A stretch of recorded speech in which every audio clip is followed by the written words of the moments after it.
Welcome to the DL, the podcast show that talks about everything to do with truck repair and diagnostics for the heavy truck and construction industry.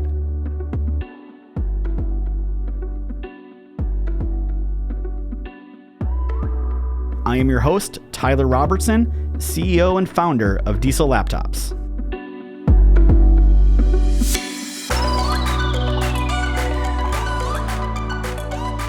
Hello, everyone. This is Tyler Robertson, the host of the DL podcast series here at Diesel Laptops. And today I have a very special guest with us. I have Lee Locklear with SP Tools USA. So, Lee, welcome to the show. Thanks, Tyler. Thanks for having me. Really excited to be here. Awesome, man. So, I just mentioned the name SP Tools, and then you yourself, I know you got some background in history and tools.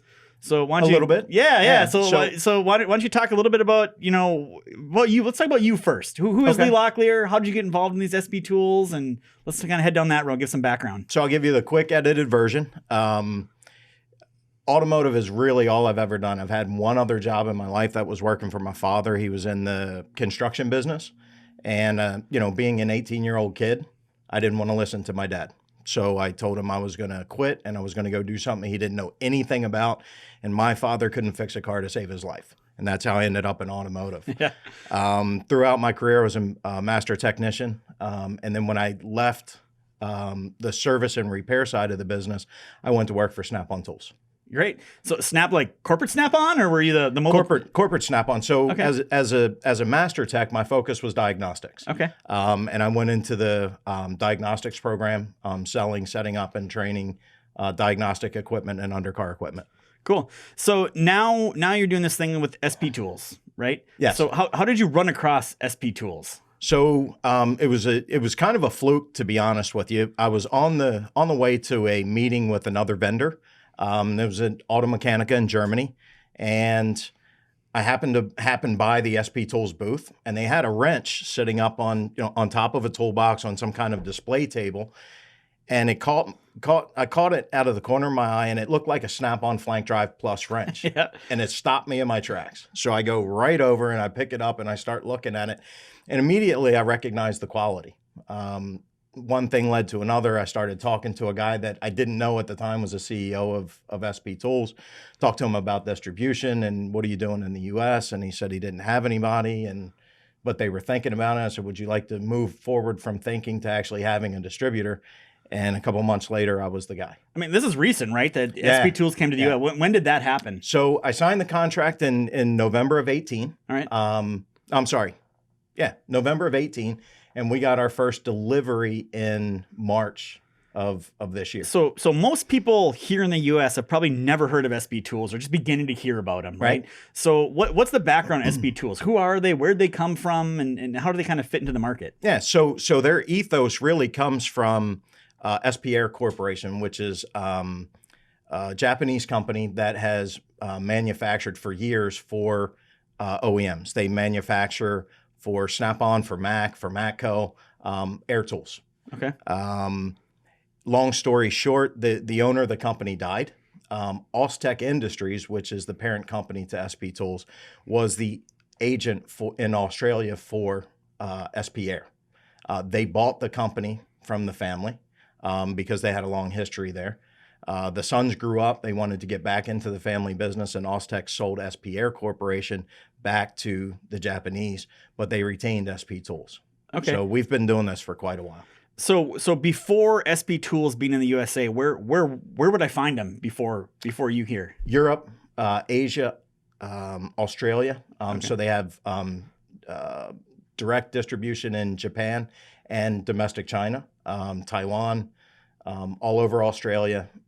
Europe, they have two distribution centers in Europe. One's Europe Nordic, so for Finland and those really cold countries. Yep. And then Western Europe. So when I'm talking tools, I'm assuming we're not talking about the tools or the quality of tool you find at your local Home Depot or Lowe's store. No. Right. So can you explain a little bit, like, how do you guys fit in? Because when I hear tools, I think Snap-on and Mac Tools and Matco and all these traditional guys that have tool trucks and are all over there. Mm-hmm.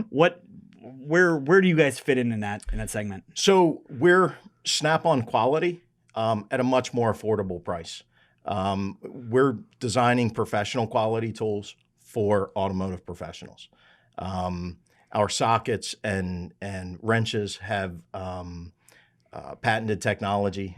We have quad drive, flat drive technology. I didn't bring any wrenches with me, or I could show you. But innovation really is one of the things that we're strong in. And again, we focus on the professional and not the DIY. Okay, great. So, on that professional end, I mean, you're a new brand over here in the U.S., Yep. right? You're competing against Snap-on, who's got how many Snap-on trucks are out there today? Depends on who's telling the story. They'll probably tell you they have 4,000, give or take. That's a fairly accurate number. And on a side note, I read Snap-on's last annual report that they published. Yep. And they actually decreased in sales on their Snap-on tool trucks. Does that surprise you at all? No. What do you think's changed in the Snap-on model with that tool truck delivery guy out there, and what's going on there? And it's not so much just Snap-on, but the industry as a whole, right? So everything's changing. We're getting millennials. The guys like me aren't turning wrenches anymore. Yep. The mobile tool business was something that was ingrained in them over the years. Snap-on and the other mobiles are really kind of stuck in their franchise agreements, and their feet are shackled. Yep. They can't adapt to the changes in the marketplace. And you have a lot of other companies like SP Tools that are coming along, and we're going directly after those up and coming technicians. We're putting our focus on where the business is going to be, not where it was. And they're stuck in where it was. That's my opinion. Yeah. So, I think the other thing too is with the, advent of social media and the internet. And I think, and I hope people are realizing when you buy a Snap-on tool, for the most part, you're paying for a name a lot of times, right? I mean, they're good quality stuff. I know you work there. I know there's a lot of people that love Snap-on, but some of that stuff doesn't look like it was the same quality it was 10, 15, 20 years ago. Is that your impression as well with some of these things, like the diagnostic space and some of those? So one of the things I left out about my history was I was also a Snap-on Tools franchisee. Okay. Yep. So I've earned the right to say what I'm getting ready to say. I can tell you, as a technician that's bought Snap-on Tools and as a franchisee that sold Snap-on Tools, the quality that I bought is not the quality that I sold. Yeah. Yeah. And those, they're big investments, right? So I always get the feeling a lot of people get caught in that trap of going on the Snap-on tool truck, kind of overpaying for a product, and then paying $20 a week for the rest of their life for something. And there's a million memes on social media about that, right? I felt the same way. Almost felt like I almost broke even when I was selling them as a franchisee. Almost broke even. A lot of chasing money, I'm assuming. Everyone always owes you money. Yeah, for sure. I was one of our employees that we had. He stopped wrenching 4 years ago, and the Snap-on guy was still showing up at his house every week. Making collections. making his payment. Hadn't bought anything in 20 years or 5 years. So that's what I felt as a franchisee when I got my when I got my bill. I was like, I'm still paying these guys. That's just not right. So you're competing against those guys out there. How does SP Tools sell, and how do you compete against that? What's your strategy to get SP Tools out there in the market? So obviously, all kidding aside, Snap-on's a good company that, you're talking a $4 billion a year corporation. It's difficult for a small company to compete, honestly. So our go-to-market strategy is to change the business as everybody knows it, to be the Amazon, if you will, of the tool industry. Change how professional technicians get their tools. We're working on an app that the technician can get loyalty rewards. So not only do they have a smaller investment up front, but as they buy over time, their cost of tools goes down. We're doing everything that we can to keep out that additional layer of distribution, which is also that additional layer of profit. All right. So you're not planning on setting up resellers to go resell your stuff, or is that part of the strategy out there eventually, or where are you at on that one? So we are. Okay. So the plan is to have a mix between franchises and company stores, to have a brick and mortar location that doubles as a warehouse so that you can carry more inventory than what you normally would on a tool truck, to have something smaller and more efficient, like a Dodge Sprinter or a Transit van, something like that, carrying a smaller, more dedicated inventory. And then the relationship guy which is really what that makes the mobile business work, is out selling the app. Basically, instead of selling the tools, he's getting the technicians on the app, which we can push notifications, weekly specials, and everything else. And he's focused on some of the bigger equipment stuff like the alignment machines and the other things that we carry as a company. Yeah, I mean, I think, going to the business side of this, that's one of the challenges, right, is setting up distribution and getting your name out there and doing those things. And I'm sure there's people listening to this that have their own small business and they're trying to figure out how they go out there and market and everything. So I know you guys do some stuff on social media. Like, what platforms are you on, and what should people look up if they want to follow you on there? Facebook for sure. We do a lot on Facebook. We do have a YouTube channel going right now. We're putting out videos consistently. I think we uploaded 40 the other day on different tools on YouTube, Instagram, Twitter. But we're a little less on Twitter. So I can tell you, I'm not even a tool guy, and I enjoy watching the videos where people compare tools. I don't know why, but I'm that guy. Like, hey, here's a Snap-on tool, here's a Mac tool, here's a whatever. So I hope you guys do some of those, because I really enjoy watching that kind of stuff. Yeah. Or the torture test. Like, let me see how much I can torque this thing before it breaks. We've actually ordered, and I don't remember the name of it. Yeah. Jesse found it, right? So he's ordering this thing that shows torque and all these different things, and we're just going to destroy stuff. Yeah. And whatever the results are, they are. But the plan is to destroy stuff. I personally believe that our product line is better than what Snap-on offers. At the end of the day, the technician needs to make sure that the tool's going to do what they bought it to do. Yep. And I intend to show them. So, Snap-on aside, you got your Mac Tools, Matco, all those other guys.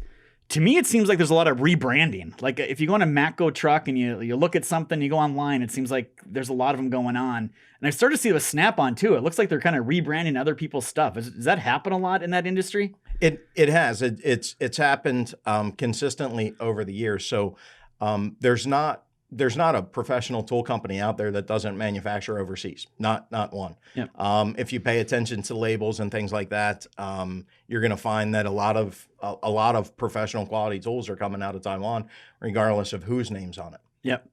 Well, you brought a couple tools here today, Yep. and I know some of these actually won awards. Why don't we talk about this guy first here? This is the ultra capacitor jump starter. Yes. So why don't you take that guy out of the bag there? Show Absolutely. me what this thing is and why someone would have it. So, and I actually have an awesome story for this, because Adam, my general manager, is also my next door neighbor. So what the ultra capacitor does, it looks a lot like your typical lithium powered jump starter that you would use for your car. So what are the common things that you run into if you have one of those?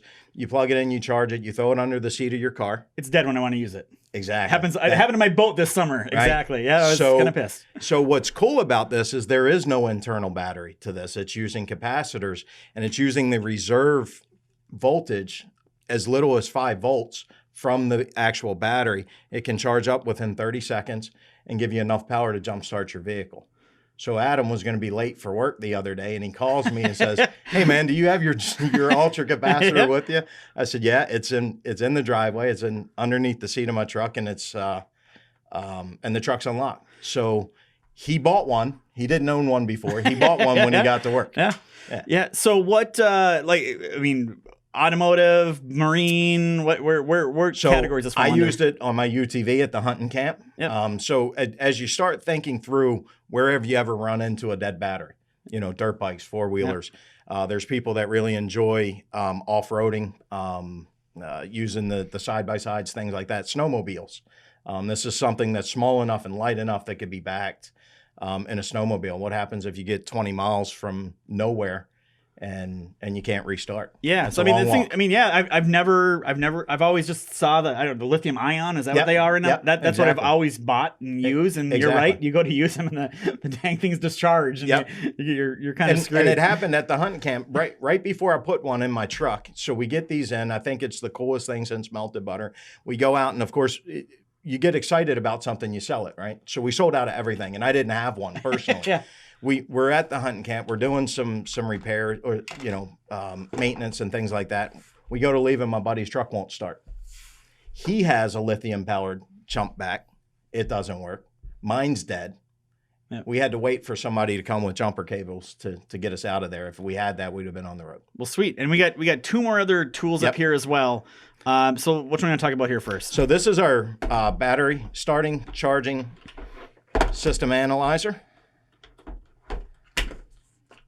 with a built-in printer. So you can run a battery starter and charging system test in as little as about 30 to 45 seconds with a printout. As accurate as the Midtronics units. This thing retails somewhere in that $240, $250 range, where your Midtronics unit's going to be in that $600 range. We've done the comparisons for accuracy since Midtronics is the market leader in that space, in this small testing space, and we're right there with them. So one of the things we didn't talk about is like the warranty and support on these tools. Yep. Right. So I buy a tool. What kind of warranty is the end user getting with these things, and how do they get support if it happens to break or they break it or whatever issue happens? Yeah. So core product, sockets, ratchets, wrenches, things like that carry lifetime warranty. The same as you would expect with Snap-on or any of the professional quality. Most of the electronics are 1 year. Our cordless range, cordless power tool range, is 2 years body, 2 years on the battery. All of that's handled locally in Alabama. Cool. So yeah, no, high quality stuff, it looks like. Yes. I like with the printer in there. You typically don't see them with the printer built into it. So exactly. Good deal there. And this third one we have here is an award-winning tool, right? Yeah. So we were at SEMA a couple weeks ago. Yeah. Had an awesome time. I've done SEMA every year, save one, since 2006.